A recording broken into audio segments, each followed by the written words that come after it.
on a aussi aujourd'hui la chance d'accueillir deux des protagonistes de ce documentaire. Donc c'est vraiment bien de pouvoir les entendre en direct aussi. On va avoir sans doute leur ressenti par rapport à ce film, mais peut-être aussi vont-ils en dire plus sur les homes, leur vécu personnel.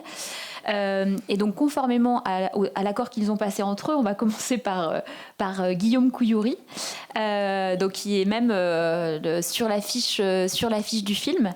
Et ben, écoute, on vous écoute, Guillaume, pour ce que vous avez envie de dire aussi sur ce film et les homes et votre vécu là-bas.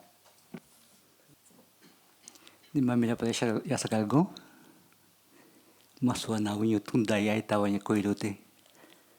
Yuguloka Wanye, Ibanamatuku, Palipiquel Kuma, Asagapalo Catanye, Wapunakakutukuma. Iluala Mulenda Mishmonata, Casakal Kumoponaka. Indepolma, Nokme Kuilko, Nokme Nilo, Kuilko Kayumbo, Udapano Kadato. Bonjour tout le monde. Bonjour, bonjour.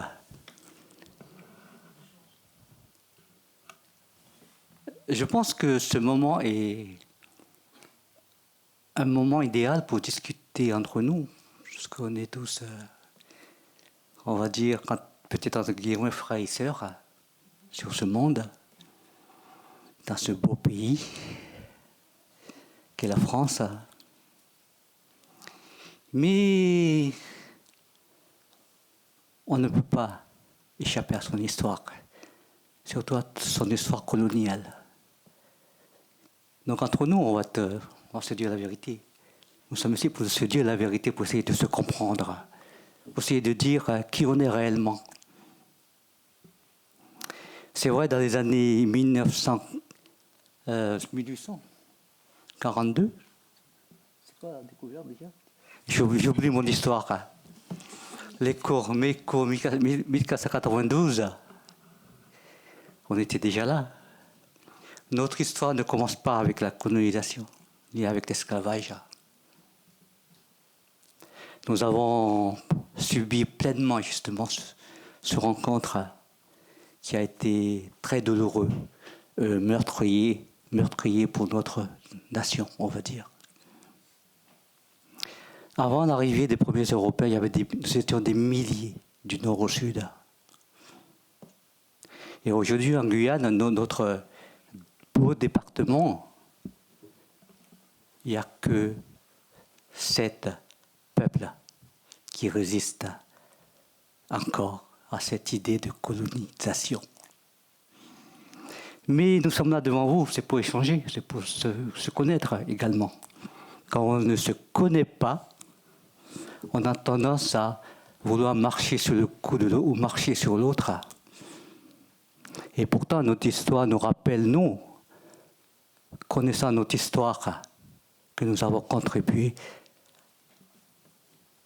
à que les pays colonisateurs ont eu comme apport en tout de nos connaissances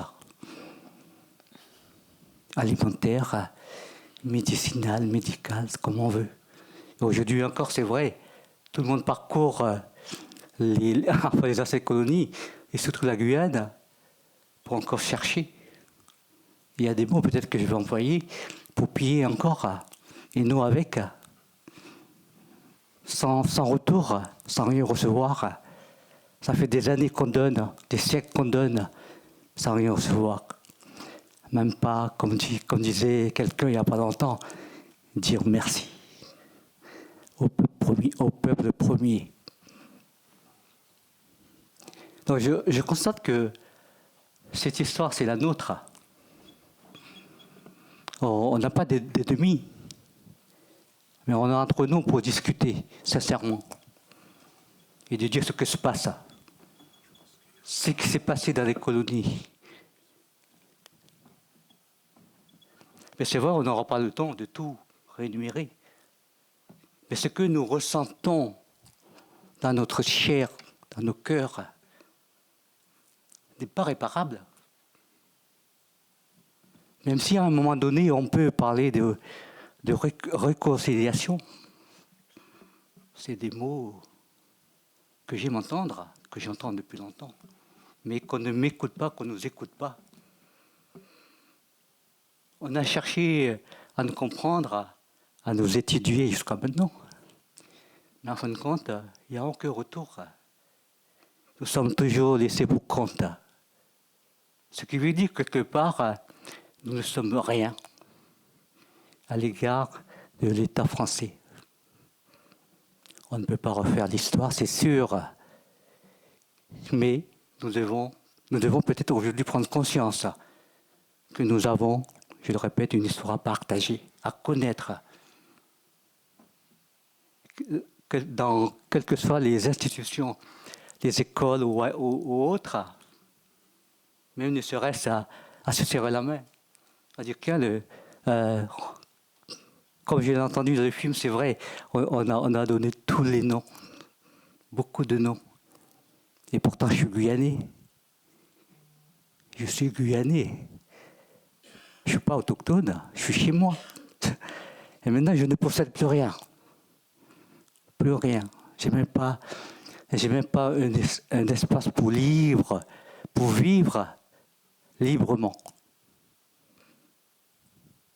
On me donne juste, comment dirais-je, on me donne juste la possibilité d'être présent sur un espace que je ne gère pas en fin de compte. Qu'à n'importe quel moment, on peut me dégager pour des raisons, comment dirais-je, pour faire avancer le monde. Par exemple, les terres rares, nous sommes concernés également. Nous savons que la Guyane est riche en tout. Et maintenant, en population, multiculturalisme, ça, on en parle, mais sans pour autant nous mettre dans la moule des choses. Nous sommes ignorés, c'est vrai. Quand vous êtes minorisé, c'est normal, vous n'êtes pas écouté. Comme je dis tout le temps, il fallait faire avec nous. Il fallait faire avec nous, comme on a fait ailleurs, dans d'autres pays qui ont été colonisés. On était des milliers. Maintenant, on peut compter les grandes familles qui ont résisté à cette colonisation. Jusqu'à maintenant, d'ailleurs, nous ne possédons rien, nous n'avons plus rien. On demande même l'autorisation de vivre, de survie actuellement. Sur le Maroni, ceux qui connaissent, comme je connais, je vois pas mal de villages que j'ai rencontrés. De l'Omaroni, il y a un peuple, une nation, les Wayana, qui se sont empoisonnés quotidiennement. Et ça fait longtemps qu'on le dénonce, ça. On l'a dénoncé dans les années, je ne sais plus. Il y avait un petit magazine qu'on avait formé au Camag. On en parlait déjà. Donc, vous voyez, l'histoire ne commence pas avec la colonisation. Notre histoire commence bien antérieurement à tout ça. Nous étions une civilisation prospère. On n'a pas entendu l'autre pour se soigner, pour se guérir, pour se nourrir. On avait la science, la connaissance du monde, de notre environnement. Si certains ne veulent pas entendre ce discours, il faudra faire son propre analyse. Nous devons nous écouter, nous devons nous entendre. Sinon, on est dans un monde qui part à la dérive. Il y a des riches et les plus pauvres, c'est nous. Et pourtant, la richesse, on l'a. Même humainement, culturellement, il faut faire revivre notre humanisme. Nous sommes dans un monde que nous sommes en train de faire mal, dans un monde, dans une terre où que Mère Terre souffre.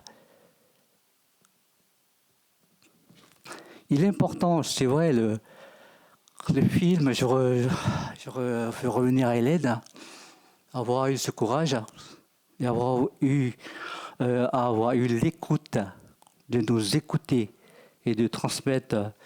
Bon, c'est vrai, en 50 minutes, on ne peut pas tout faire, on ne peut pas tout dire, on ne peut pas tout entendre. Mais c'est déjà un support pour nous rencontrer. Pour vous dire que nous sommes là.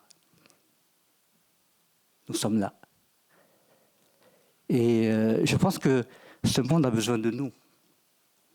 Après avoir tout donné, nous, on peut encore donner. Même s'il y a des maillons de chez nous qui ont disparu, on a su survivre. Et aujourd'hui encore on survit. Et je suis fier de vous rencontrer. Quels que soient les visages qui me connaissent ou je connaisse, nous devons partager quelque chose. Nous devons continuer ce chemin, ce chantier qu'on a su tracer. Et je ne pense pas que l'aboutissement, ce serait justement de contribuer à cette réconciliation. Penser à nos enfants, justement. Penser à l'avenir. Quelque part, nous sommes tous un peu malades. Nous devons nous guérir, s'auto-guérir, se construire, ou se détruire pour se reconstruire. On apprend des choses, c'est vrai, mais en même temps, on se déconstruit. Humainement, avoir perdu sa langue à partir de 4 ans, avoir oublié sa culture et ne sachant plus comment dialoguer avec les parents, comment approcher ses propres parents à 4 ans, je ne sais pas. Peut-être que c'est normal dans d'autres civilisations. Mais chez nous, c'est incroyable. On ne peut pas se permettre de jouer sur la vie des autres. Je m'arrête là. Je laisse la parole à... Merci. Merci beaucoup, Guillaume.